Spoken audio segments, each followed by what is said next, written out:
नमस्कार दोस्तों। आज का हमारा जो विषय है वो है मौलिक अधिकार, फंडामेंटल राइट्स। ठीक है, तो आज से हम संविधान की शुरुआत कर सकते हैं, कर रहे हैं। संविधान कहिए या राज्य व्यवस्था कहिए, हो गए। तो सबसे पहले महत्वपूर्ण विषयों को ही पढ़ेंगे, जैसे हमने हिस्ट्री में पढ़ा। तो सबसे महत्वपूर्ण मौलिक अधिकार है, तो आइए शुरुआत करते हैं। देखिए, जो मौलिक अधिकार है वो कहाँ से लिए गए हैं? यस, रिप्लाई कीजिए, रिप्लाई करते रहना तो सारा समझ में आएगा। कहाँ से लिए गए? यूएसए से। यस, फंडामेंटल राइट्स कहाँ से लिए गए हमने? हमारे यूएसए, संयुक्त राज्य अमेरिका। कहाँ से? यूएसए से। ठीक है, यूनाइटेड स्टेट्स ऑफ अमेरिका से। और इसको बोलते हैं भारत का मैग्ना कार्टा। अगर प्रश्न आया है कि भारत का मैग्ना कार्टा किसे कहा जाता है, तो आपका आंसर क्या होना चाहिए? मौलिक अधिकारों को। या भारत का मैग्ना कार्टा का मतलब है अधिकार पत्र। क्या है? अधिकार पत्र। यस, तो भारत का मैग्ना कार्टा या भारत का अधिकार पत्र क्या है? मौलिक अधिकार। ये हमारे संविधान के भाग 3 में, कितने भाग में है? 3 में। रिप्लाई करना है, ठीक है। कितने भाग में? भाग 3 में। ओके, और ये है कहां से कहां तक है? 12 से 35।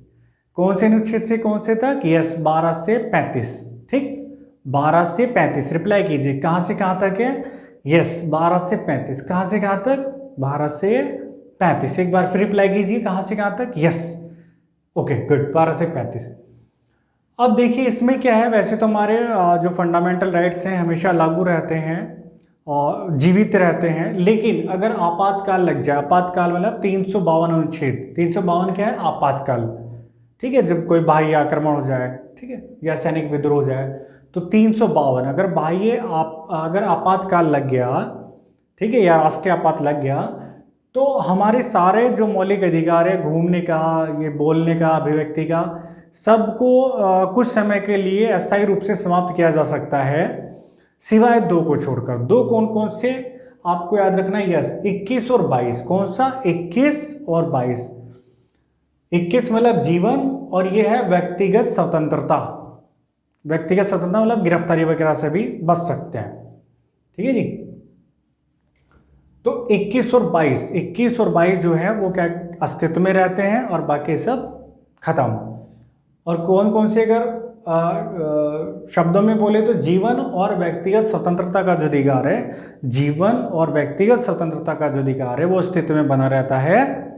ठीक है, और बाकी सब खत्म किए जा सकते हैं कुछ समय के लिए अस्थायी रूप से।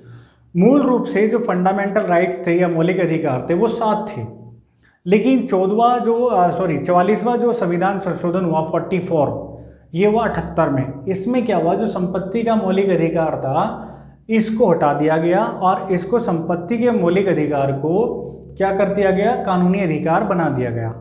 क्या? कानूनी अधिकार इसको बना दिया गया। और कानूनी अधिकार बना दिया तो कानूनी अधिकार में नया अनुच्छेद बना 300A। 300A कौन सा है? एक बार मेरे साथ रिप्लाई कीजिए, 300A। यस, संपत्ति का जो अधिकार था, मौलिक अधिकार, उसको क्या अधिकार बना दिया? यस, बोलिए जरा। यस, रिप्लाई कीजिए, कानूनी अधिकार। और कानूनी अधिकार जब बनाया तो कौन से अनुच्छेद में उसको डाला? यस, 300A में। किस में डाला? 300A में। किस में डाला? एक बार रिप्लाई कीजिए। Yes, 300A, very very important. Okay, अब तो मौलिक अधिकार हो गए हमारे 6। 44वां संविधान संशोधन था 78 में किया। ओके, कब किया? 78 में। क्योंकि उस समय कुछ लोग तो भाई ऐसे थे कि बहुत अकूत संपत्ति थी उनके पास, और बहुत सारे क्या थे? निर्धन लोग थे। तो इसलिए इस अधिकार को थोड़ा सा कंट्रोल में किया गया, इसको कानूनी अधिकार बना के रखा। अब अगर आपसे पूछे, दरअसल ये सब चीज, ये प्रश्न आ चुके हैं परीक्षाओं में, ठीक है। अगर आपसे पूछे कि जो पहली बार मौलिक अधिकारों की बात या मांग किसने रखी, कहाँ पर रखी, तो आपका उत्तर होना चाहिए 1931 में कराची अधिवेशन। कराची कांग्रेस के अधिवेशन होते थे, अधिवेशन हम पढ़ चुके हैं हिस्ट्री में, ठीक है। तो हर साल में अधिवेशन होते थे, तो कराची में एक अधिवेशन हुआ था। उसमें पहली बार सरदार वल्लभ भाई पटेल ने, किसने? सरदार वल्लभ भाई पटेल ने मौलिक अधिकारों की मांग की। कौन से अधिवेशन में? कराची अधिवेशन में। कौन से में? कराची। कब हुआ? 31। कब हुआ? 31। अनुच्छेद हमारे मौलिक अधिकार हमारे कितने हैं? कहां से कहां तक है? यस, 12 से 35। कहां से लिए गए हैं? रिप्लाई कीजिए। यस, यूएसए से। क्या बोलते हैं उसको? भारत का मैग्ना कार्टा। ओके, और जो संपत्ति का अधिकार है वो कौन से संशोधन से हटा? रिप्लाई कीजिए, हाथ के हाथ याद करना है। यस, 44वें। कब हुआ? कब हुआ? 78 में हुआ। कब हुआ? 78 में। कब हुआ? 78 में। और उसको क्या बना दिया संपत्ति के अधिकार को? यस, क्या बना दिया? यस, कानूनी अधिकार बना दिया। और जब कानूनी अधिकार बनाया तो इसको किस अनुच्छेद में डाला? यस, 300A में। सबको रिप्लाई करना है, 300A में। और मौलिक अधिकारों की सबसे पहले मांग किसने की? यस, सरदार वल्लभ भाई पटेल। किसने? सरदार वल्लभ भाई पटेल ने की। कहां पर की? यस, कराची अधिवेशन। कराची अधिवेशन कब हुआ? 31 में, 1931। आइए, जैसे देखिए हमने 12 से 35 पढ़ा, लेकिन जो मेन है आपका वो 14 से 32 तक है। 12 में क्या है? राज्य की परिभाषा ली गई है। तो मौलिक अधिकारों में जो भी राज्य शब्द आएगा तो उसमें राज्य की परिभाषा, राज्य का मतलब है या तो केंद्र सरकार और संसद, भारत सरकार और संसद। राज्य का मतलब क्या? भारत सरकार।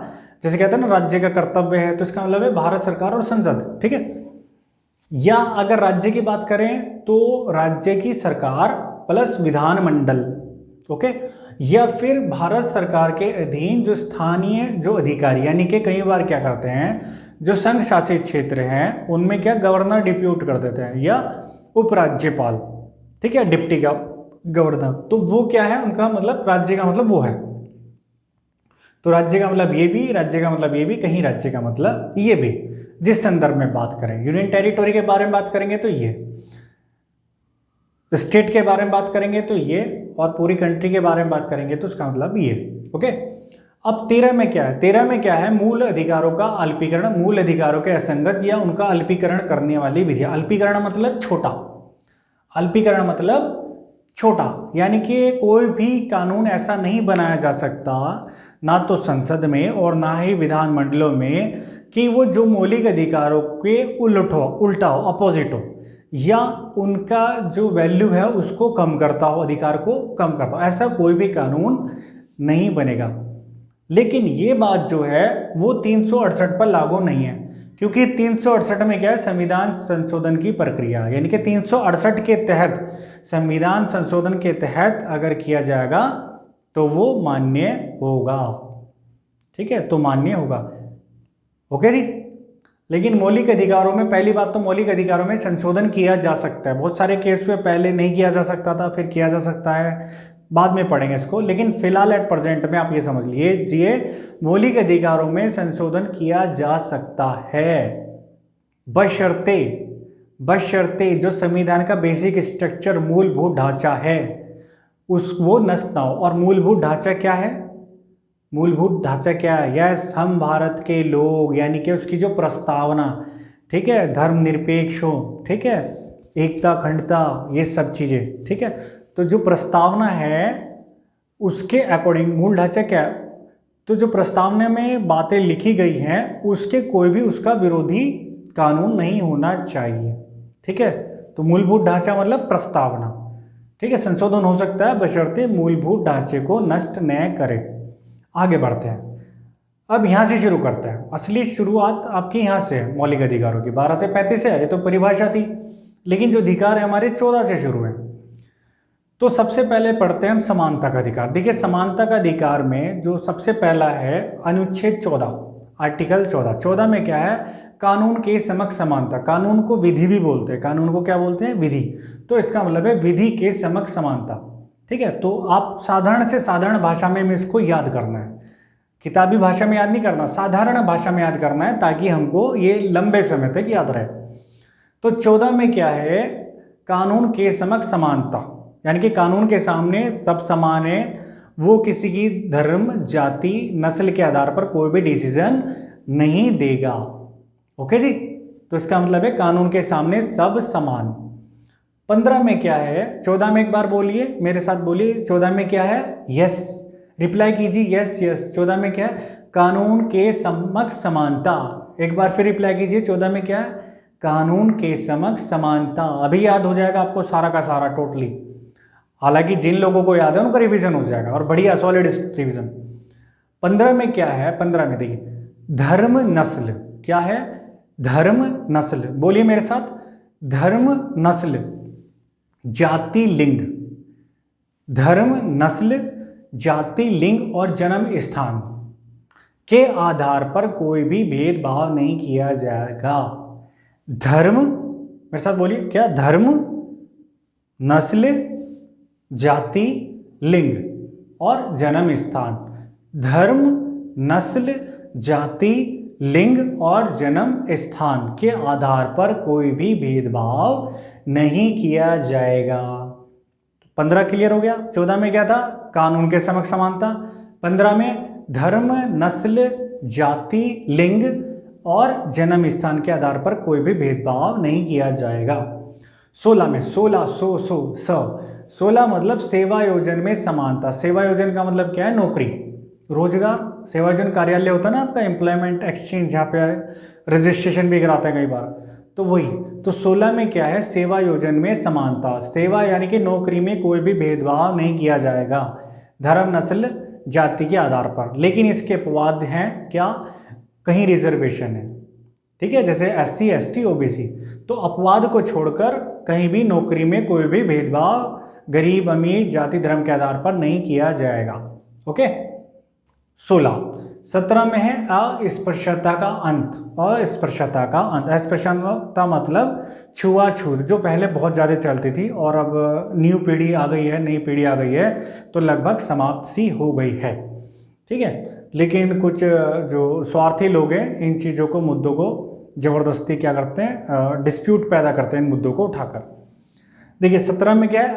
अस्पृश्यता का अंत, यानी कि अगर कोई भी इस तरह के शब्दों का, इस तरह के वाक्यों का इस्तेमाल करता है जिससे पता लगता है छुआछूत की भावना रखता है, तो उसको क्या? दंडनीय अपराध माना जाएगा, ठीक है। छुआछूत जैसे शब्दों या उसकी हरकतें ऐसे अगर करता है तो क्या होगा? दंडनीय अपराध। किसमें? आर्टिकल 17। तो अस्पृश्यता का अंत 17 में क्या है? अस्पृश्यता का अंत। 18 में क्या है? उपाधियों का अंत। उपाधियों का अंत, पहले अंग्रेजी सरकार के समय उपाधियाँ दी जाती थी, जैसे सर की उपाधि दे दी, नाइटहुड की उपाधि दे दी, ठीक है ना, इस तरह की उपाधियाँ दी जाती थी। ओके, केसरी हिंद की उपाधि दे दी, तो ये सब उपाधियाँ दी जाती थी। इन सब उपाधियों को खत्म कर दिया सिवाय 2 को छोड़कर। 2 किसमें? सेना को, और कोई अगर विद्या में, किसी विधा में एक्सपर्ट है, विधा मतलब कोई साहित्यकार है, कोई गायक है, ठीक है, अलग अलग विधा, कोई साइंटिस्ट है, अगर किसी विधा में अगर एक्सपर्ट है तो उसको छोड़कर। जैसे आपने देखा होगा पद्म भारत रत्न मिलता है, भारत रत्न उपाधि है, पुरस्कार है, या पद्म पुरस्कार है, पद्म श्री, पद्म भूषण, पद्म विभूषण, ये सब अवार्ड जो भी हैं ये किसके तहत दिए जाते हैं? अनुच्छेद 18 के। परीक्षा में पूछ सकता है। परमवीर, महावीर, ये तो पता ही है, सेना में तो उपाधि चलेगी। जैसे आपने देखा होगा कि कई बार सेना में ये उपाधि चलेगी, और कई बार आपने देखा होगा कि जैसे जो क्रिकेटर खिलाड़ी हैं, जैसे धोनी है, महेंद्र सिंह धोनी या कपिल देव या सचिन है, उनको भी ये कई बार उपाधियाँ दी गई हैं, ठीक है ना, ऐसी उपाधियाँ दी गई हैं। तो वो किस आर्टिकल के तहत है? 18। हाँ, एक चीज देखिए, अगर भारत का कोई भारतीय है, अगर कोई किसी भारतीय को किसी अन्य राष्ट्र से, कोई अन्य दूसरा देश कोई उपाधि दे रहा है, तो बिना राष्ट्रपति की अनुमति के, बिना राष्ट्रपति की आज्ञा के वो उपाधि धारण नहीं कर सकता, ठीक है। तो अगर विदेश से आपको कोई उपाधि लेनी है और आप भारत के निवासी हैं, तो you have to take permission from our president of India. Okay जी, आपको अनुमति लेनी पड़ेगी। तो एक बार 14 में बता दीजिए, यस यस यस, कानून के समक्ष समानता। 15 में क्या बताता मैंने? धर्म, नस्ल, जाति, लिंग, जन्म स्थान के आधार पर कोई भेदभाव नहीं किया जाएगा। 16 में सेवा योजन यानी कि नौकरी में समानता। 17 में क्या बताता? यस, छुआछूत का अंत, यानी कि कोई इस तरह की हरकत करता है तो वो दंडनीय अपराध माना जाएगा। ओके। 18 में क्या? 18 बोलिए, यस, उपाधियों का अंत। 18 क्या है? उपाधियों का अंत। सारी उपाधि खत्म, केवल किसमें बची? सेना और विधा में। क्लियर? आगे बढ़ते हैं। अब ये था समानता का अधिकार, ये है स्वतंत्रता का अधिकार। स्वतंत्रता के अधिकार में आर्टिकल 19 में जो है 6 प्रकार की स्वतंत्रताएं हैं। साथ ही संपत्ति वाली भी थी, लेकिन संपत्ति वाली तो खत्म हो गई। ठीक है, संपत्ति वाली कौन सी थी? एफ थी। ठीक है, संपत्ति वाली कौन सी? एफ।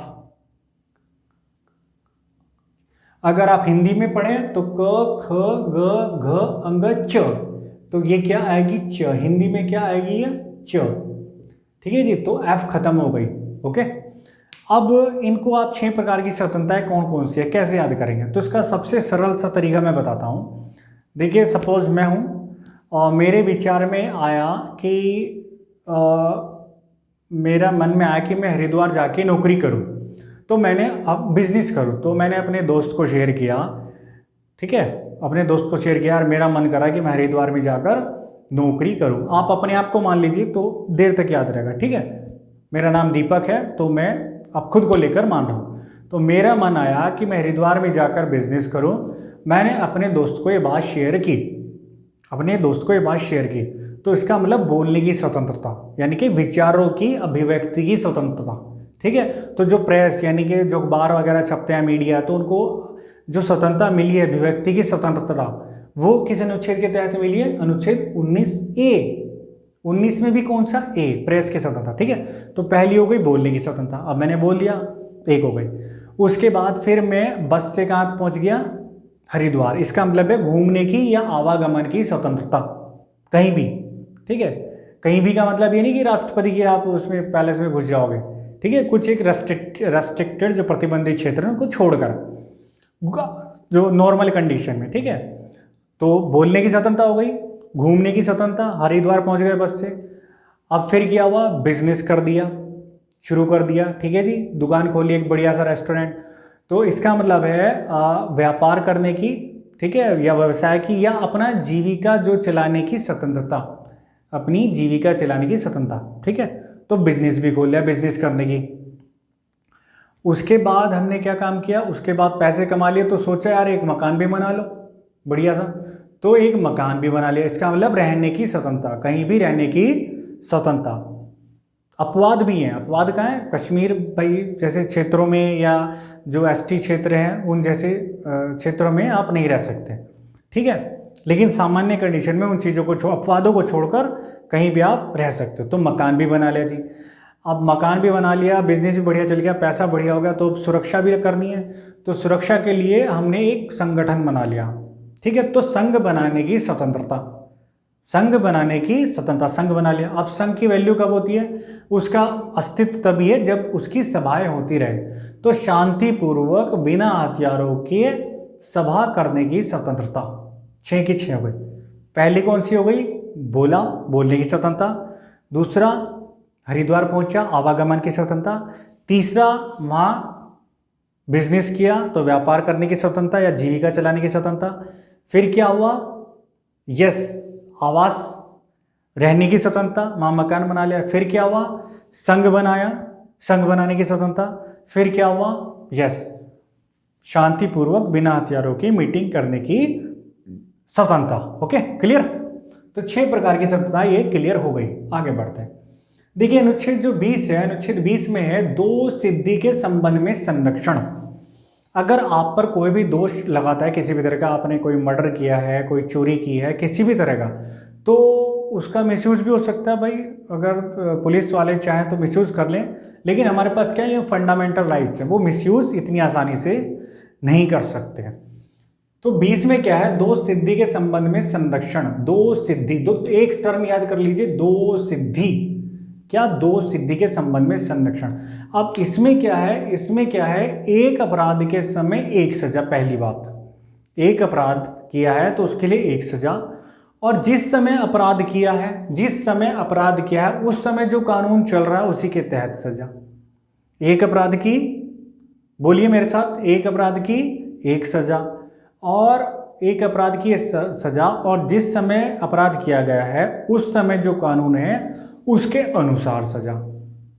अब तीसरा क्या है? और गवाह के लिए खुद के खिलाफ गवाही के लिए बाध्य नहीं किया जा सकता। ठीक है जी। तो अब एक अपराध की एक सजा। अब ये जो उस समय कानून है उसके अनुसार सजा। आपने देखा होगा जो दिल्ली रेप कांड हुआ था, बम में, उसमें बस में एक पैरामेडिकल छात्रा के साथ, ठीक है, बहुत ही वहशियत वाला व्यवहार किया था। इंसान तो थे ही नहीं वो, पता नहीं कैसे इंसान वाले हाथ पैर थे उनके, लेकिन इंसान नहीं थे वो, राक्षसों से भी बहुत बड़े राक्षस थे। तो उसमें से एक दुष्ट बच गया था। एक दुष्ट इसलिए बच गया था क्योंकि उसके जो बर्थ सर्टिफिकेट यानी कि जो हाई स्कूल का सर्टिफिकेट है उसके अकॉर्डिंग वो उस समय नाबालिग था। ठीक है, फर्जी डेट ऑफ बर्थ आराम से हो जाती है, कोई प्रॉब्लम नहीं है। तो उसको वो इसी वजह से बच गया क्योंकि उस समय कानून था जो नाबालिग है उसको मैक्सिमम 3 साल की सजा होगी और वो भी बाल सुधार गृह में उसको भेजा जाएगा। इसके बाद कानून बदला और ये कानून आया कि अगर अवयस्क भी, अगर 18 साल से कम भी, 18 साल से कम भी अगर कोई गंभीर अपराध में संलिप्त है, गंभीर अपराध में संलिप्त है, तो उसके साथ भी वयस्क की तरह उसको ट्रीट किया जाएगा। ठीक है, और आपने देखा होगा कई बार गवाही देते हैं और ये आपने फिल्मों मूवी वगैरह में देखा होगा, वो क्या है बाद में बदल जाते हैं जज के सामने, नहीं जी पुलिस ने हमें ज़बरदस्ती पीटा है और हमें मजबूर किया, और जज उनकी बात को मान भी लेता है। तो वो उनकी बात को, उसकी बात को क्यों मानता है? उसका कारण क्या है? ये मौलिक अधिकार में लिखा है 2 सिद्धि में। क्या याद करना है आपको? 20 में 2 सिद्धि। ओके, अब आ जाओ जी 21। ठीक है, 21 ये वाला 21 यानी कि प्राण व दैहिक स्वतंत्रता। तो आपको इसमें याद करना है प्राण और दैहिक। प्राण और दैहिक स्वतंत्रता का मतलब है आपके प्राणों को या आपकी दैहिक स्वतंत्रता को, देह मतलब शरीर की स्वतंत्रता को केवल कानूनी प्रक्रिया के द्वारा ही हनन किया जा सकता है। केवल कानूनी प्रक्रिया के द्वारा ही हनन किया जा सकता है। जैसे अगर आपने किसी का मर्डर किया है तब भी कानूनी प्रक्रिया आप पर होगी, ठीक है, और उसी के तहत जो भी जज डिसीजन देगा, उम्र कैद या आपको फांसी, तो केवल कानूनी प्रक्रिया के द्वारा ही लीगल है, अन्यथा वो किसी भी और माध्यम से अगर होगा तो क्या कहलाएगा? इलीगल। तो आपको 21 में क्या याद रखना है? प्राण और दैहिक स्वतंत्रता। 21 में क्या है? प्राण दैहिक। 21 में क्या है? रिप्लाई कीजिए मेरे साथ, यस प्राण और दैहिक। 20 में क्या है? 2 सिद्धि। 20 में क्या है? 2 सिद्धि। 20 में क्या है? रिप्लाई कीजिए, 20 में क्या है? आर्टिकल भी अनुच्छेद 20 में यस 2 सिद्धि। 21 में क्या है? प्राण व दैहिक। और इसी अनुच्छेद के कारण प्राण व दैहिक स्वतंत्रता का संरक्षण, तो हमारे प्राणों की रक्षा का जो संरक्षण का जो उत्तरदायित्व है सरकार का भी है। ठीक है, सरकार का उत्तरदायित्व है कि हमें स्वस्थ और स्वच्छ पर्यावरण दे, स्वस्थ और स्वच्छ पर्यावरण हमको दे। ये इस आर्टिकल के तहत इनका सरकार का उत्तरदायित्व है। और यही कारण है 2010 में बना एनजीटी। एनजीटी मतलब नेशनल ग्रीन ट्रिब्यूनल, राष्ट्रीय हरित प्राधिकरण। ठीक है, कब बना? 2010 में। और 2010 में, और इसकी जो मुख्य पीठ है वो कहाँ लगते हैं? नई दिल्ली में, और 4 और पीठ है इसकी। और अगर आपको भारत का मैप अगर आपको देखा होगा, ये इस तरह जो है, तो एक इधर है, एक इधर है, और एक सेंटर में, एक पुणे यहाँ, यानी कि भोपाल, पुणे, कलकत्ता, चेन्नई। भोपाल, पुणे, कलकत्ता, चेन्नई। भोपाल, पुणे, कलकत्ता, चेन्नई। 2 इधर है, 2 इधर है। ठीक है, और 2 तो समुद्र के पास है, ये भी पुणे भी थोड़ा समुद्र के पास ही है। ठीक है, और ये भोपाल वाला बीच में। तो कौन कौन सी हो गई? बोलिए मेरे साथ एक बार। भोपाल, पुणे, कलकत्ता, चेन्नई। भोपाल, पुणे, कलकत्ता, चेन्नई। भोपाल, पुणे, कलकत्ता, चेन्नई। 4 पीठ हो गई, मेन है नई दिल्ली है। आगे बढ़ते हैं। नहीं, एक चीज और है, देखिए इसी में अभी एक नया संशोधन किया था 2002 में।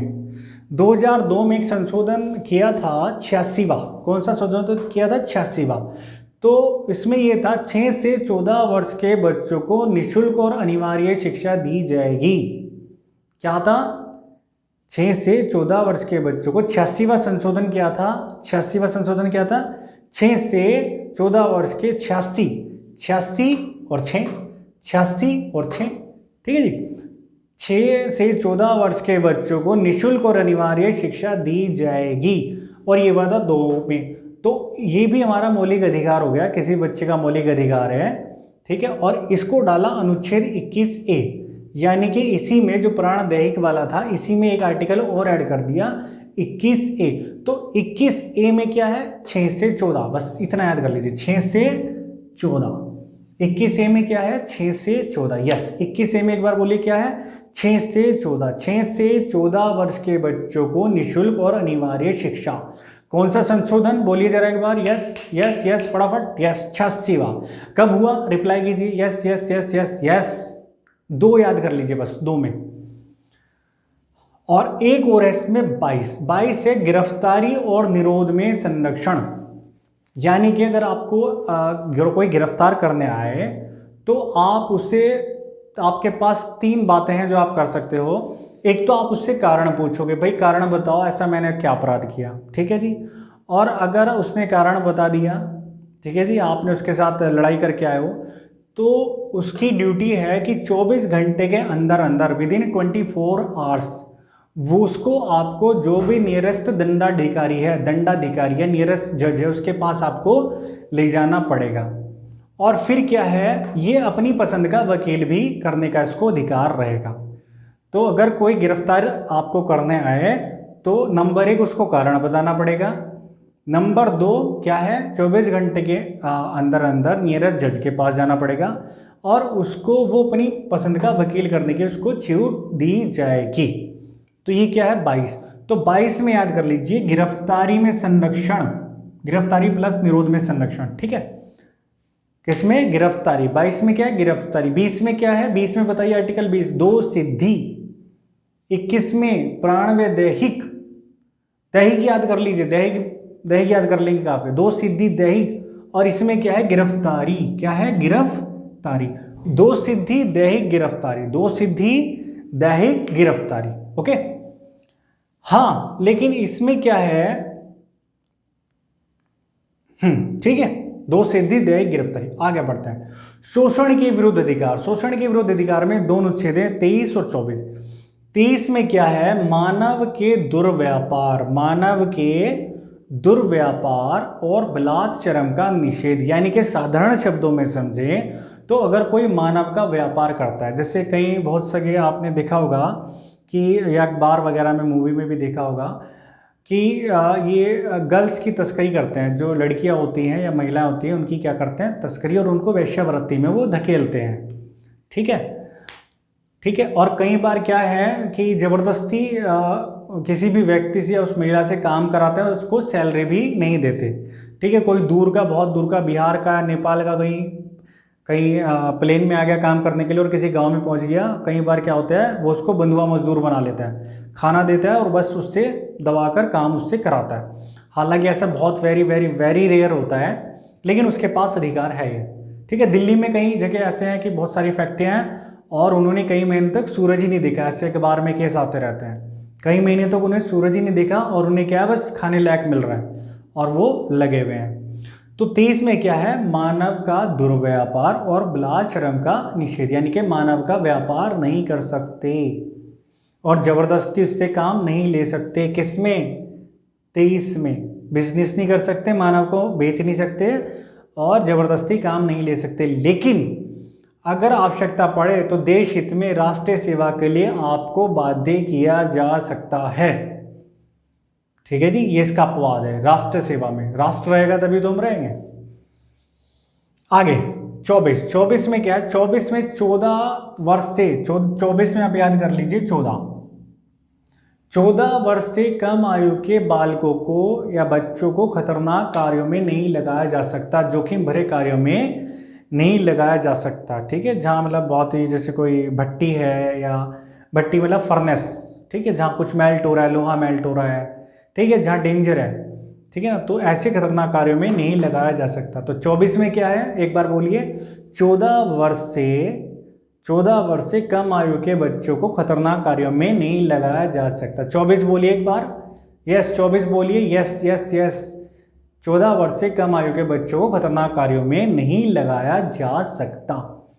आगे धार्मिक स्वतंत्रता का अधिकार। धार्मिक स्वतंत्रता में 25 में क्या है, आपको किसी भी धर्म को अबाध रूप से मानने की स्वतंत्रता। आप किसी भी धर्म को मान सकते हो, कोई आपको रोकेगा टोकेगा नहीं, ठीक है। अगर वो रोकता है तो आप सीधा कोर्ट जा सकते हो, ये आपका मौलिक अधिकार है। आप धर्म को मान लिया, आपने किसी भी धर्म को मान लिया, इस्लाम को मान लिया, सिख को मान लिया या हिंदू धर्म को, तो उसका मैनेजमेंट भी करोगे, धर्म के भाई पूजा वगैरह ये सब चीज़ें करनी होती है, तो आपने क्या है उसका मैनेजमेंट भी, एक मंदिर बना लिया, ठीक है, या एक मदरसा आपका है, मदरसा बना लिया, और मदरसा नहीं सॉरी मस्जिद बना ली, ठीक है, तो आपका जो भी आपके रीति रिवाज है आपने उसमें किए, तो उसका प्रबंधन भी कर सकते हो, ठीक है। उसकी भाई हर चीज़ को चलाने के लिए मैनेजमेंट करना पड़ता ना, उसकी देखरेख के लिए, तो धर्म बना लिया, उसके बाद उसका मैनेजमेंट कर लिया। अब मैनेजमेंट भी किससे होता है? सब चीज़ पैसों से।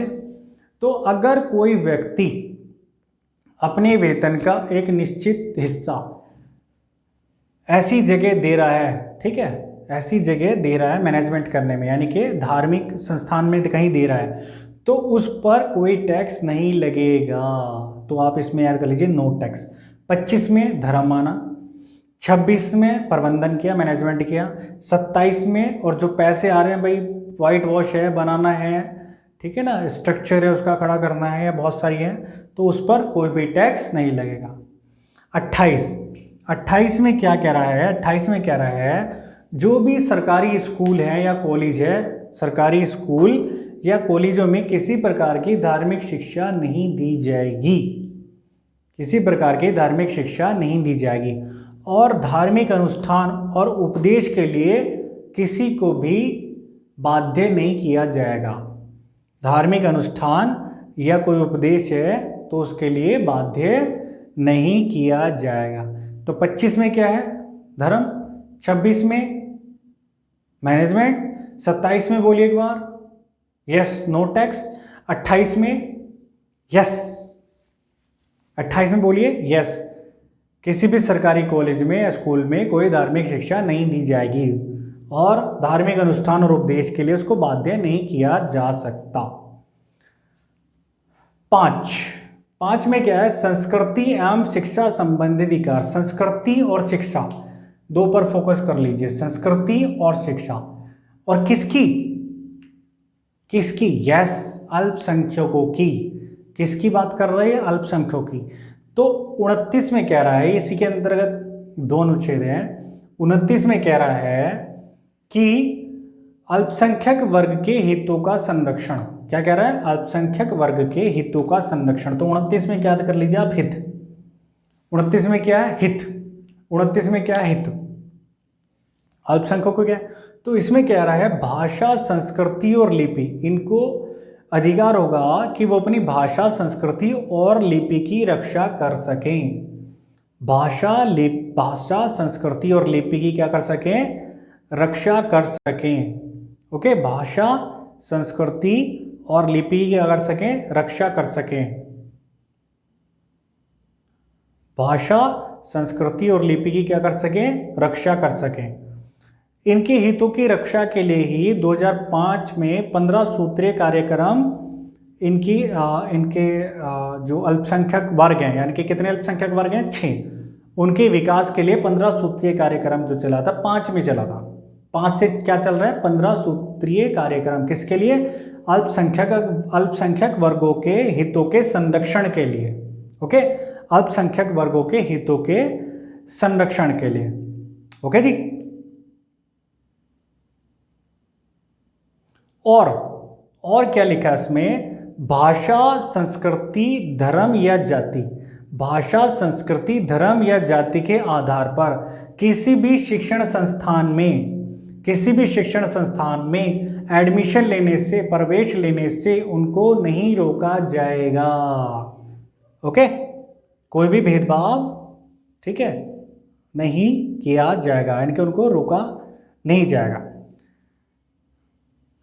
अब 30 में क्या है? 30 में है शिक्षण संस्थान और प्रशासन, यानी कि वो अपनी संस्कृति, भाषा और इन सबको बचाने के लिए, ठीक है, अपनी संस्कृति और शिक्षा को बचाने के लिए वो क्या कर सकते हैं? अनुच्छेद 30 में लिखा है शिक्षण संस्थान, याद कर लीजिए, शिक्षण संस्थान क्या खोल सकते हैं? शिक्षण संस्थान। जो आपने देखा होगा बहुत सारे मदरसे खुले हैं, या बहुत सारे जो हिंदू जो जैसे गुरुकुल कांगड़ी आप कह सकते हैं कुछ, या इसी तरह के बहुत सारे विद्यालय खुले हैं, मदरसे कहिए या विद्यालय कहिए, तो उनमें इसी तरह की धार्मिक शिक्षा दी जाती है, अपनी संस्कृति की वाली, अपनी संस्कृति को सुरक्षित रखने के लिए, ठीक है।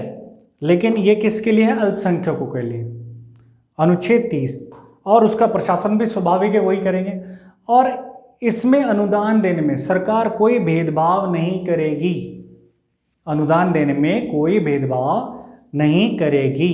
तो 29 में क्या है? अल्पसंख्यक हित याद कर लीजिए, अल्पसंख्यक वर्गों के हितों का संरक्षण, यानी कि भाषा, लिपि, संस्कृति, भाषा संस्कृति लिपि कि वो उसकी सुरक्षा करेंगे। और भाषा, संस्कृति, धर्म और जाति के आधार पर किसी भी स्कूल में, किसी भी शिक्षण संस्थान में उनको एडमिशन लेने से नहीं रोका जाएगा, ठीक है। और दूसरा, इसके आधार पर कोई भेदभाव नहीं किया जाएगा। और 30 में क्या है? शिक्षण संस्थान प्लस प्रशासन, अपनी संस्कृति की सुरक्षा के लिए वो अपने शिक्षण संस्थान खोल सकते हैं, जैसे कि मदरसे, ओके, और उनका प्रशासन भी कर सकते हैं। और इसमें सरकार अनुदान देने में कोई भी भेदभाव नहीं करेगी। तो क्या हो गए? 5 हो गए।